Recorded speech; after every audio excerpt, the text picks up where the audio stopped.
Good morning, shit sippers. It's week 3 in the Northern Badger Football League. A lot of competitive games around the docket this week, so let's take a look at all the action.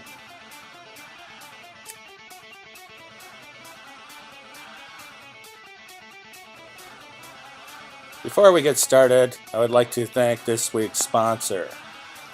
It's from the Scott Walker campaign.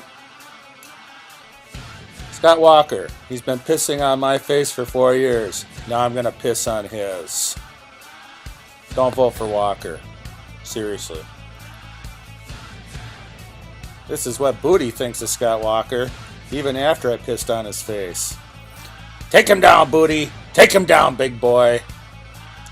Get rid of him.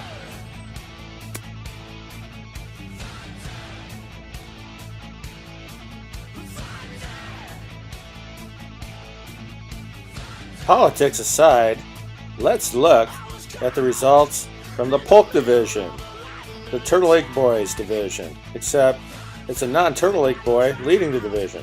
Anyway, we start out with the first Bro Bowl of the week, and it was Mitch's Horseshoe Bucks putting up 53 points and spanking his little bro. Since both teams came into the game at 0-2, they figured that one of them was going to get the switch, and it usually ends up being the youngest one.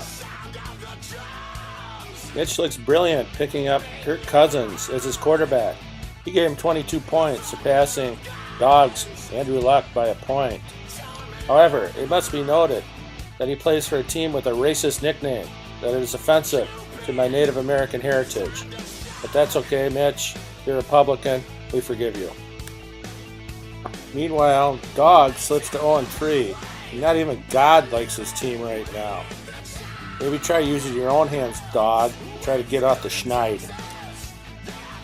In the division's second game of the week, Smiley falls to 1-1-1 as he couldn't even muster a tie against the Upper Turtle Flying Monkeys.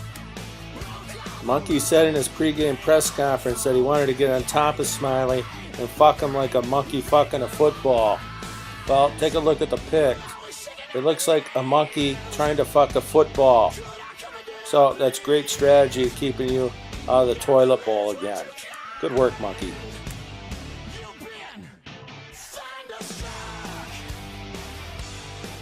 And as Orfer mentioned, the only non-Turtle Lake boy to be in the Turtle Lake division is Craig Hammernick's Maple Grove Beefers, who beat Apple River 32-25 in a tight-fisted affair.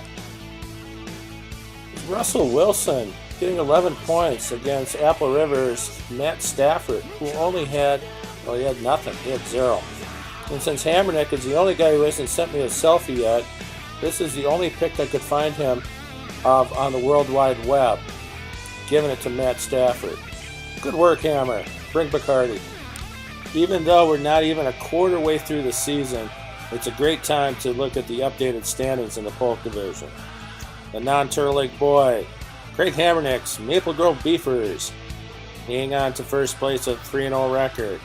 Fellow Toilet Bowl winner, Monkey's Upper Turtle Flying Monkeys are 2-1. Rabbit Trail and Apple River are irrelevant because they tied. And Horseshoe is 1-2 over Baby Bros Beavertown based on the switching of the weekend. Let's move on to the results from the Proud Baron division in the Nbfl.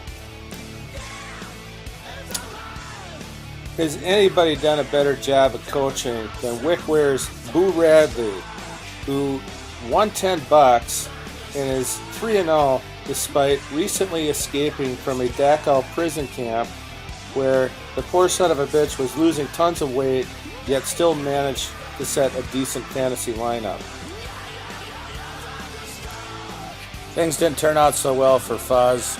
Despite putting up 47 points, which would have been good enough to beat several opponents, he fell to 1-2 and took up to dressing like the ancient Egyptian pharaoh Fuzzmose, who puts a curse on all the rest of you bastards, at least the ones who are playing me.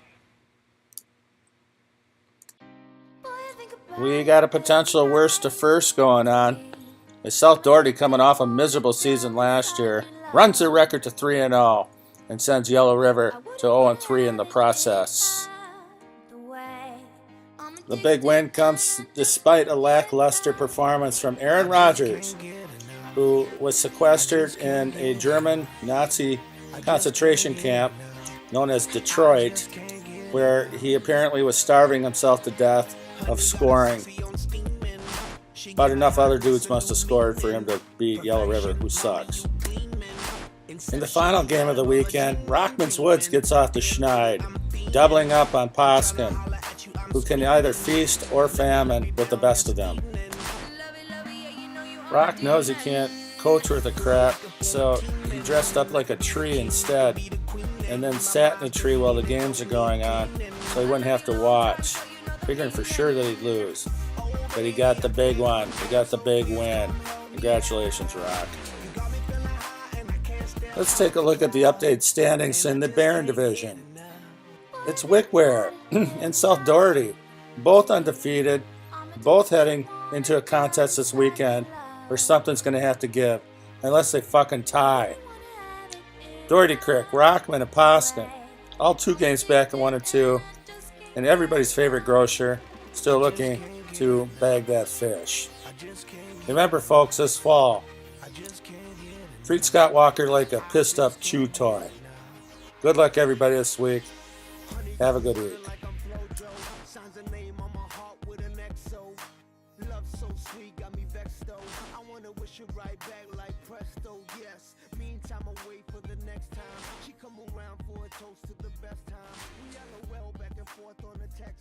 She got me fishing for a love, I confess I'm something about a smile.